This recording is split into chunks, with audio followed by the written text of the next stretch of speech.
ओम श्री गणेशाय नमः। ओम गं गुरुवे नमः। ओम नमः शिवाय। शिवजी सदा सहाय। शतरुद्र संहिता अध्याय 42। शिवजी के 12 ज्योतिर्लिंगावतारों का सविस्तार वर्णन। नंदीश्वर जी कहते हैं, मुने, अब तुम सर्वव्यापी भगवान शंकर के 12 अन्य ज्योतिर्लिंग स्वरूपी अवतारों का वर्णन श्रवण करो, जो अनेक प्रकार के मंगल करने वाले हैं। उनके नाम ये हैं: सौराष्ट्र में सोमनाथ, श्रीशैल पर मल्लिकार्जुन, उज्जैनी में महाकाल, ओंकार में अमरेश्वर, हिमालय पर केदार, डाकिनी में भीमशंकर, काशी में विश्वनाथ, गौतमी के तट पर त्र्यंबकेश्वर, चिताभूमि में वैद्यनाथ, दारुक वन में नागेश्वर, सेतु बंध पर रामेश्वर और शिवालय में घुष्मेश्वर। मुने, परमात्मा शंभु के ये ही वे 12 अवतार हैं। ये दर्शन और स्पर्श करने से मनुष्यों को सब प्रकार का आनंद प्रदान करते हैं। मुने, उनमें पहला अवतार सोमनाथ का है। यह चंद्रमा के दुख का विनाश करने वाला है। इनका पूजन करने से क्षय और कुष्ठ आदि रोगों का नाश हो जाता है। यह सोमेश्वर नामक शिवावतार सौराष्ट्र नामक पावन प्रदेश में लिंग रूप से स्थित है। पूर्व काल में चंद्रमा ने इनकी पूजा की थी। वहीं संपूर्ण पापों का विनाश करने वाला एक चंद्रकुंड है, जिसमें स्नान करने से बुद्धिमान मनुष्य संपूर्ण रोगों से मुक्त हो जाता है। परमात्मा शिव के सोमेश्वर नामक महालिंग का दर्शन करने से मनुष्य पाप से छूट जाता है और उसे भोग और मोक्ष सुलभ हो जाते हैं। तात, शंकर जी का मल्लिकार्जुन नामक दूसरा अवतार श्री शैल पर हुआ। वह भक्तों को अभीष्ट फल प्रदान करने वाला है। मुने, भगवान शिव परम प्रसन्नता पूर्वक अपने निवास भूत कैलाशगिरी से लिंग रूप में श्री शैल पर पधारे हैं। पुत्र प्राप्ति के लिए इनकी स्तुति की जाती है। मुने, यह जो दूसरा ज्योतिर्लिंग है, वह दर्शन और पूजन करने से महासुखकारक होता है और अंत में मुक्ति भी प्रदान कर देता है। इसमें तनिक भी संशय नहीं है। तात, शंकर जी का महाकाल नामक तीसरा अवतार उज्जैनी नगरी में हुआ। वह अपने भक्तों की रक्षा करने वाला है। एक बार रत्नमाल निवासी दूषण नामक असुर, जो वैदिक धर्म का विनाशक, विप्रद्रोही तथा सब कुछ नष्ट करने वाला था, उज्जैनी में जा पहुंचा। तब वेद नामक ब्राह्मण के पुत्र ने शिवजी का ध्यान किया। फिर तो शंकर जी ने तुरंत ही प्रकट होकर हुंकार द्वारा उस असुर को भस्म कर दिया। तत्पश्चात अपने भक्तों का सर्वथा पालन करने वाले शिव देवताओं के प्रार्थना करने पर महाकाल नामक ज्योतिर्लिंग स्वरूप से वहीं प्रतिष्ठित हो गए। इन महाकाल नामक लिंग का प्रयत्न पूर्वक दर्शन और पूजन करने से मनुष्य की सारी कामनाएं पूर्ण हो जाती हैं और अंत में उसे परम गति प्राप्त होती है। परम आत्मबल से संपन्न परमेश्वर शंभु ने भक्तों को अभीष्ट फल प्रदान करने वाला ओमकार नामक चौथा अवतार धारण किया। मुने, विंध्यगिरि ने भक्ति पूर्वक विधि विधान से शिवजी का पार्थिव लिंग स्थापित किया। उसी लिंग से विंध्य का मनोरथ पूर्ण करने वाले महादेव प्रकट हुए। तब देवताओं की प्रार्थना करने पर भुक्ति मुक्ति के प्रदाता भक्त वत्सल लिंग रूपी शंकर वहां 2 रूपों में विभक्त हो गए। मुनीश्वर, उनमें एक भाग ओमकार में ओमकारेश्वर नामक उत्तम लिंग के रूप में प्रतिष्ठित हुआ और दूसरा पार्थिव लिंग परमेश्वर नाम से प्रसिद्ध हुआ। मुने, इन दोनों में जिस किसी का भी दर्शन पूजन किया जाए, उसे भक्तों की अभिलाषा पूर्ण करने वाला समझना चाहिए। महामुने, इस प्रकार मैंने तुम्हें इन दोनों महादिव्य ज्योतिर्लिंगों का वर्णन सुना दिया। परमात्मा शिव के 5वें अवतार का नाम है केदारेश। वह केदार में ज्योतिर्लिंग रूप में स्थित है। मुने, वहाँ श्री हरि के जो नर नारायण नामक अवतार हैं, उनके प्रार्थना करने पर शिवजी हिमगिरी के केदार शिखर पर स्थित हो गए। वे दोनों उन केदारेश्वर लिंग की नित्य पूजा करते हैं। वहाँ शंभु दर्शन और पूजन करने वाले भक्तों को अभीष्ट प्रदान करते हैं। तात, सर्वेश्वर होते हुए भी शिव इस खंड के विशेष रूप से स्वामी हैं। शिवजी का यह अवतार संपूर्ण अभीष्टों को प्रदान करने वाला है। महाप्रभु शंभु के 6ठे अवतार का नाम भीमशंकर है। इस अवतार में उन्होंने बड़ी बड़ी लीलाएं की हैं और भीमासुर का विनाश किया है। कामरूप देश के अधिपति राजा सुदक्षिण शिवजी के भक्त थे। भीमासुर उन्हें पीड़ित कर रहा था। तब शंकर जी ने अपने भक्त को दुख देने वाले उस अद्भुत असुर का वध करके उनकी रक्षा की। फिर राजा सुदक्षिण के प्रार्थना करने पर स्वयं शंकर जी डाकिनी में भीम शंकर नामक ज्योतिर्लिंग स्वरूप से स्थित हो गए।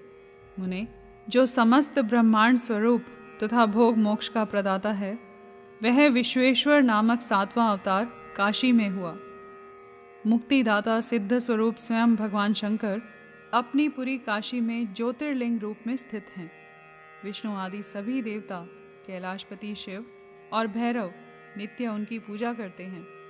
जो काशी विश्वनाथ के भक्त हैं और नित्य उनके नामों का जप करते रहते हैं, वे कर्मों से निर्लिप्त होकर कैवल्य पद के भागी होते हैं। चंद्रशेखर शिव का जो त्रयंबक नामक 8वां अवतार है, वह गौतम ऋषि के प्रार्थना करने पर गौतमी नदी के तट पर प्रकट हुआ था। गौतम की प्रार्थना से उस मुनि को प्रसन्न करने के लिए शंकर जी प्रेम पूर्वक ज्योतिर्लिंग स्वरूप से वहां अचल होकर स्थित हो गए। अहो, उन महेश्वर का दर्शन और स्पर्श करने से सारी कामनाएं सिद्ध हो जाती हैं। तत्पश्चात मुक्ति भी मिल जाती है। शिवजी के अनुग्रह से शंकर प्रिया परम पावनी गंगा गौतम के स्नेहवश वहाँ गौतमी नाम से प्रवाहित हुई। उनमें नवा अवतार वैद्यनाथ नाम से प्रसिद्ध है। इस अवतार में बहुत सी विचित्र लीलाएं करने वाले भगवान शंकर रावण के लिए आविर्भूत हुए थे। उस समय रावण द्वारा अपने लाए जाने को ही कारण मानकर महेश्वर ज्योतिर्लिंग स्वरूप से चिता भूमि में प्रतिष्ठित हो गए। उस समय से वे त्रिलोकी में वैद्यनाथेश्वर नाम से विख्यात हुए। वे भक्ति पूर्वक दर्शन और पूजन करने वालों को भोग मोक्ष के प्रदाता हैं। मुने, जो इन वैद्यनाथेश्वर शिव के महात्म्य को पढ़ते अथवा सुनते हैं, उन्हें यह भुक्ति मुक्ति का भागी बना देते हैं। 10वां नागेश्वर अवतार कहलाता है। यह अपने भक्तों की रक्षा के लिए प्रादुर्भूत हुआ था। यह सदा दुष्टों को दंड देता रहता है। इस अवतार में शिवजी ने दारुक नामक राक्षस को, जो धर्मघाती था, मारकर वैश्यों के स्वामी अपने सुप्रिय नामक भक्त की रक्षा की थी। तत्पश्चात बहुत सी लीलाएं करने वाले वे परात्पर प्रभु शंभु लोगों का उपकार करने के लिए अंबिका सहित ज्योतिर्लिंग स्वरूप से स्थित हो गए। मुने, नागेश्वर नामक उस शिवलिंग का दर्शन तथा अर्चन करने से राशि के राशि महान पातक तुरंत विनष्ट हो जाते हैं। मुने, शिवजी का 11वां अवतार रामेश्वर अवतार कहलाता है। वह श्री रामचंद्र जी का प्रिय करने वाला है। उसे श्री राम ने ही स्थापित किया था। जिन भक्त वत्सल शंकर ने परम प्रसन्न होकर श्री राम को प्रेम पूर्वक विजय का वरदान दिया, वे ही लिंग रूप में आविर्भूत हुए। मुने, तब श्री राम के अत्यंत प्रार्थना करने पर वे सेतु बंध पर ज्योतिर्लिंग रूप से स्थित हो गए। उस समय श्री राम ने उनकी भली भांति सेवा पूजा की।